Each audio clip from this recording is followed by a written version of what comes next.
Good afternoon student, आप सबका Oxford Malwa academy में आप सबका स्वागत है। आज हम class 11th subject business study chapter first है। आज हम कॉमर्स वाला पार्ट पढ़ने जा रहे हैं। उस कॉमर्स वाले पार्ट को अच्छे से आप समझना, ठीक है।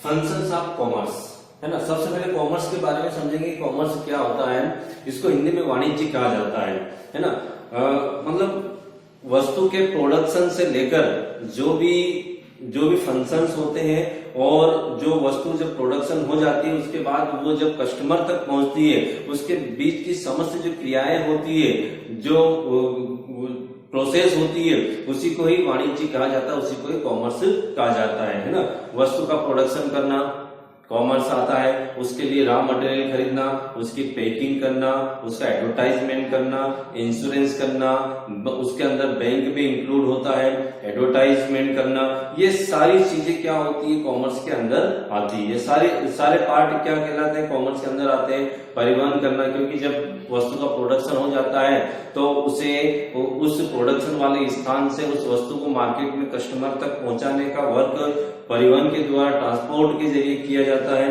तो वो भी एक प्रकार से कॉमर्स के अंदर ही आता है। मतलब वस्तु के परचेज से पहले से जो प्रोसेस चालू होती है और विक्रय के बाद की समस्त प्रोसेस किसके अंदर इंक्लूड होती है, कॉमर्स के अंदर इंक्लूड होती है। मतलब जब विक्रय के बाद की प्रोसेस ये कि जब भी कोई वस्तु आप मार्केट से परचेस करके लाते हैं तो वो जो कंपनी होती है वो आपको 2 इयर्स या 3 इयर्स की गारंटी वारंटी देती है। तो वहां तक कॉमर्स का वर्क होता है। मतलब वो समस्त क्रियाएं जो वस्तु को कस्टमर तक पहुंचाने के लिए की जाती है, वस्तु को जो गुड्स को कस्टमर तक पहुंचाने के लिए की जाती है, वो समस्त क्रियाएं कॉमर्स के अंदर आती है ना। जैसे कि आप आजकल जो है कि फ्लिपकार्ट वगैरह, अमेजोन वगैरह, इनसे भी एक प्रकार से परचेज कर सकते हैं, वस्तुएं गुड्स परचेज कर सकते हैं, ऑनलाइन शॉपिंग कर सकते हैं। तो ये भी एक प्रकार से कॉमर्स के अंदर ही आता है, ठीक है। बैंकिंग है, इंश्योरेंस, ये सारी चीजें कॉमर्स के अंदर आती है। तो कॉमर्स के क्या क्या वर्क होते हैं, उसके फंक्शंस क्या होते हैं, ठीक है। फंक्शंस ऑफ कॉमर्स, इसके फंक्शंस क्या है समझना। सबसे पहले hindrance of foreign exchange. Hindrance of foreign exchange मतलब ये कौन कौन सी बाधाओं को दूर करता है। कॉमर्स का वर्क कौन कौन सी जो बाधाएं होती है, हिंड्रेंस का मतलब क्या होता है, बाधाएं दूर करना।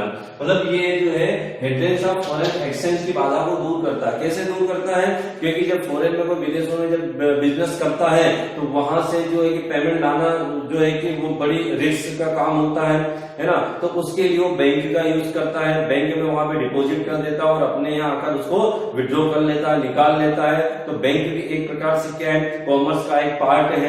तो ये जो है कि फॉरेन एक्सचेंज में की जो बाधाएं होती है, आदान प्रदान की जो बाधाएं होती है, उसको दूर करने का काम करता है। किसके माध्यम से, बैंक के माध्यम से। नेक्स्ट पॉइंट है अपना hindrance of place. Hindrance of place, अब ये स्थान की हिंड्रेंस ऑफ प्लेस, ये स्थान की जो बाधाएं किस प्रकार से दूर करता है, कैसे दूर करता है। क्योंकि मैंने अभी आपको बताया कि कॉमर्स के अंदर जो परिवहन है, ट्रांसपोर्ट है, वो भी इंक्लूड होता है। क्योंकि बिजनेस के अंदर ट्रांसपोर्ट का बहुत ही इंपॉर्टेंट होता है, क्योंकि वस्तु को प्रोडक्शन स्थान से उठाकर कस्टमर तक पहुंचाने के लिए जो ट्रांसपोर्ट ट्रक वगैरह है, रेल है, इनका यूज किया जाता है। तो हिंड्रेंस ऑफ प्लेस मतलब ये स्थान की बाधा को दूर करता है, क्योंकि इस परिवहन के माध्यम से, जो परिवहन ट्रांसपोर्ट के माध्यम से वो प्रोडक्शन वाले स्थान से बाजार तक वस्तु तक पहुंचाने का वर्क परिवहन के द्वारा, ट्रांसपोर्ट के द्वारा किया जाता है। तो कॉमर्स उसकी जो बाधाएं क्या करता है, दूर करने का वर्क करता है, ठीक है। नेक्स्ट पॉइंट है hindrance of time. Hindrance of time मतलब ये टाइम की बाधा को भी दूर करता है। कैसे करता है टाइम की बाधा को, जैसे कि किसी वस्तु का जो प्रोडक्शन है वो एक खास मौसम में ही होता है। जैसे कि आप यदि कृषि की बात कर ले तो उसमें बहुत सारी फसल जो होती है वो एक खास मौसम में ही उसका प्रोडक्शन होता है। जैसे आलू प्याज जो है कि वो एक खास मौसम में ही उसका प्रोडक्शन होता है, लेकिन उनका जो यूज होता है वो पूरे वर्ष भर होता है ना। तो उसको स्टोर रखने के लिए कोल्ड स्टोर का यूज किया जाता है। जो कोल्ड स्टोर है, वेयर हाउस है, ये भी कॉमर्स के अंदर ही आते हैं। तो उस समय जो समय की बाधा को भी दूर कर देता है, जिस समय आपको जो जिस प्रकार की वस्तु चाहिए वो आपको जो है कॉमर्स के माध्यम से मिल जाती है। कैसे मिल जाती है? जैसे कि अभी मैंने आपको बताया कि जो वस्तुएं होती है वो एक खास मौसम में प्रोडक्शन होती है, लेकिन उनका यूज जो होता है पूरे वर्ष होता है। तो उसको कोल्ड स्टोर वेयर हाउस में रखकर पूरे वर्ष उसका यूज किया जाता है। और जो वेयर हाउस है, कोल्ड स्टोरेज है, वो जो है एक प्रकार से कॉमर्स के अंदर ही आते हैं। नेक्स्ट पॉइंट है आपका नॉलेज। नेक्स्ट पॉइंट आपका क्या है? नॉलेज। इससे क्या होता है? कॉमर्स से नॉलेज भी मिलता है। कैसे नॉलेज मिलता है? कि इसमें बहुत सारे एडवर्टाइजमेंट, किसी वस्तु का जब प्रोडक्शन होता है तो मार्केट में उसका प्रचार करना पड़ता है, इसलिए उसका एडवर्टाइजमेंट किया जाता है। तो एडवर्टाइजमेंट में ये बताया जाता है कि वस्तु का उपयोग कैसे किया जाए, उसका यूज कैसे किया जाए। आप जब मार्केट से कोई वस्तु खरीद कर परचेस करके लाते हैं तो उसमें उस वस्तु पर एक लेबल लगा होता है और उस लेबल पर उसके यूज की सारी जानकारी होती है कि आप उसको किस प्रकार से यूज कर सकते हैं, उसका नॉलेज भी होता है। तो एडवर्टाइजमेंट के माध्यम से वस्तु के बारे में पूरी जानकारी कस्टमर को मिलती है। तो एडवर्टाइजमेंट भी एक प्रकार से किसके अंदर आता है? कॉमर्स के अंदर ही आता है। नेक्स्ट पॉइंट है आपका हिड्रेंस ऑफ रिस्क। हिड्रेंस ऑफ रिस्क, ये रिस्क को कैसे दूर करता है? कॉमर्स रिस्क को कैसे दूर करता है? क्योंकि बिजनेस के अंदर बहुत सारी रिस्क होती है। इसके लिए बिजनेस क्या करता है? इंश्योरेंस करवाता है।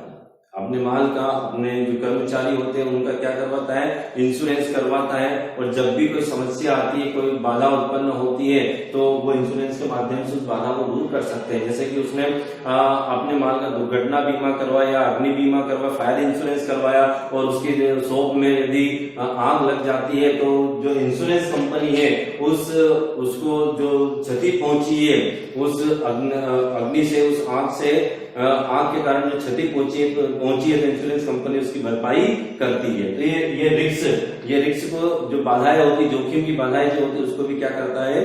दूर करता है। नेक्स्ट पॉइंट है आपका हिड्रेंस ऑफ फाइनेंस।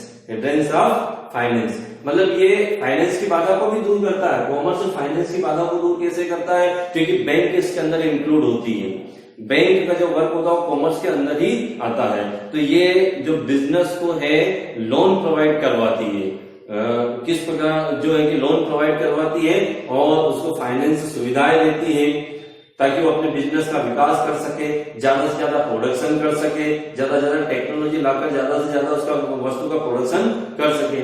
तो इस प्रकार से वह जो फाइनेंस की बाधा है उसको भी क्या करता है?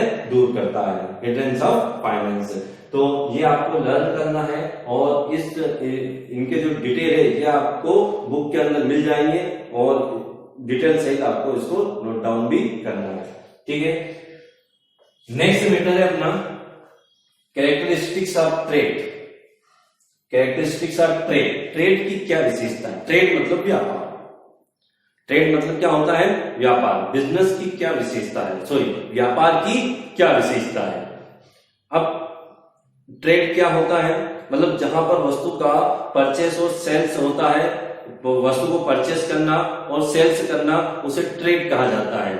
यदि किसी वस्तु को परचेस सेल्स के उद्देश्य से नहीं किया जाता है तो उसे ट्रेड नहीं कहते। जैसे कि कस्टमर जब किसी वस्तु का परचेस करता है तो वो अपने यूज के लिए करता है, तो उसको ट्रेड नहीं कहेंगे। ठीक है, व्यापार नहीं कहेंगे। यदि कोई जो है कि रिटेलर अपनी वस्तु को सोल्ड करने के उद्देश्य से परचेस करता है तो वो परचेस और सेल से ही ट्रेड के अंदर आता है, उसे ट्रेड कहा जाता है। वस्तु को परचेस करना और उसे सेल करना, ये चीजें ट्रेड के अंदर आती। अब इसकी विशेषता क्या है?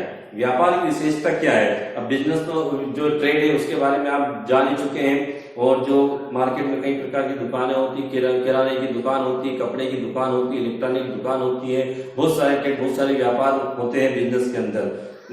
तो आप समझ रहे हैं इसकी विशेषता क्या है? कैरेक्टरिस्टिक्स। विशेषता मतलब क्या होता है? कैरेक्टरिस्टिक्स। फर्स्ट वाला पॉइंट है परचेस और सेल। ट्रेड की सबसे मेन कैरेक्टरिस्टिक्स ये है कि इसके अंदर वस्तु का परचेस होता है और सेल्स होता है, उसी को ही ट्रेड कहा जाता है। इसके अंदर परचेस और सेल्स होना बहुत जरूरी है ना, उसी को ट्रेड कहते हैं। अभी मैंने आपको बताया कि यदि किसी कस्टमर ने कोई वस्तु परचेज की है तो उसने अपने यूज के लिए वस्तु परचेज की है, बेचने के लिए वो सेल्स करने के उद्देश्य से कभी भी कस्टमर कोई भी वस्तु परचेज नहीं करता है। एक व्यापारी ही वस्तु को परचेज काय के लिए करता है, किसके लिए करता है, सेल्स के उद्देश्य से करता है। तो सबसे फर्स्ट जो कैरेक्टरिस्टिक्स है इसकी क्या है, परचेज और सेल्स। ठीक है, नेक्स्ट है two parties. Two parties, trade के अंदर टू पार्टीज का होना बहुत आवश्यक है। ठीक है, एक तो जो है कि सेल्स करने वाला और एक परचेस करने वाला। ठीक है, टू पार्टीज का, एक सेलर और एक परचेसर। तो इस प्रकार से टू पार्टी का होना बहुत जरूरी इसके अंदर है। नेक्स्ट पॉइंट है एक्सचेंज। एक्सचेंज मतलब विनिमय। एक्सचेंज मतलब क्या होता है, ट्रेड के अंदर विनिमय का होना बहुत जरूरी है। अब इसके अंदर एक्सचेंज होता है, अरे जैसे कि कोई रिटेलर है, कोई होलसेलर से जब माल जब परचेज करता है तो वो उसके पास, जो रिटेलर के पास क्या आता है, गुड्स आता है, माल आता है, और वो उसको क्या देता है, पेमेंट देता है, मनी देता है, पैसा देता है। इस प्रकार से एक्सचेंज होना बहुत जरूरी है। इसके अंदर क्या होता है, एक्सचेंज होता है, गुड्स और मनी का क्या होता है, एक्सचेंज होता है, उसी को ट्रेड कहा जाता है। ठीक है, ये ट्रांसफर। नेक्स्ट पॉइंट है ट्रांसफर। ट्रांसफर मतलब हस्तांतरण। अब इसमें किस चीज का हस्तांतरण होता है, ट्रेड के अंदर किस चीज का हस्तांतरण होता है, इसके अंदर ओनरशिप का हस्तांतरण होता है। किसका हस्तांतरण होता है, ओनरशिप का हस्तांतरण होता है, स्वामित्व का हस्तांतरण होता है। जब भी कोई कस्टमर बिजनेस से, कोई भी किसी दुकान से जब कोई वस्तु परचेस कर लेता है तो उस वस्तु का मालिक वो बन जाता है, क्योंकि उसने उस पर क्या कर दिया, पेमेंट कर दिया है। तो इसके अंदर स्वामित्व का हस्तांतरण होता है। जब तक वो वस्तु दुकान के अंदर रखी हुई है तब तक उसका मालिक वो दुकानदार है। लेकिन जब उस कोई कस्टमर आता है और वो वस्तु वहां से परचेस करके ले जाता है तो फिर उसका स्वामी वो जो है कि कस्टमर हो जाता है। तो इसके अंदर स्वामित्व का क्या होता है, ट्रांसफर होता है, हस्तांतरण होता है। नेक्स्ट पॉइंट है म्यूचुअल प्रॉफिट। म्यूचुअल प्रॉफिट का मतलब ये है परस्पर लाभ। परस्पर लाभ होता है इसके अंदर, परस्पर लाभ होता है। मतलब इसमें जो सोल्ड करता है उसको भी प्रॉफिट होता है और जो परचेज करता है उसको भी प्रॉफिट होता है। यदि किसी एक पक्ष को ही यदि प्रॉफिट होता है तो फिर व्यापार नहीं कहलाता है। ठीक है, इसमें खरीदने वाले को भी प्रॉफिट होता है और बेचने वाले को भी प्रॉफिट होता है। मतलब खरीदने वाला जो है कि अपने यूज के लिए खरीदता है ना। जैसे कि मान लो कि रिटेलर ने यदि परचेस किया है होलसेलर से तो होलसेलर को भी प्रॉफिट हो रहा है, और रिटेलर जब उसको सोल्ड करेगा उसको भी प्रॉफिट हो रहा है, और कस्टमर जब उसको परचेस करेगा तो वो भी उस अपने फायदे के लिए उस चीज को खरीदेगा, अपने यूज के लिए उस चीज को क्या करेगा, परचेस करेगा। परस्पर लाभ। यदि किसी वस्तु को खरीदने से किसी व्यक्ति को या किसी कस्टमर को प्रॉफिट नहीं होगा, वो उसके यूज में नहीं है, तो वो कभी भी उस वस्तु को परचेस नहीं करेगा। या तो वो उसको उसको सोल्ड करने के लिए परचेस करेगा, या फिर जो कस्टमर यदि है तो फिर वो अपने पर्सनल यूज के लिए उसको परचेस करेगा। लाभ तो उसको भी होगा, प्रॉफिट तो उसको भी होगा किसी न किसी तरीके से। ठीक है, तो इसके भी डिटेल सेट आपको लर्न करना है और अपनी फेयर कॉपी में नोट डाउन करना है, और इसके जो डिटेल है वो आपको बुक के अंदर मिल जाएगी। ठीक है, थैंक यू, ओके।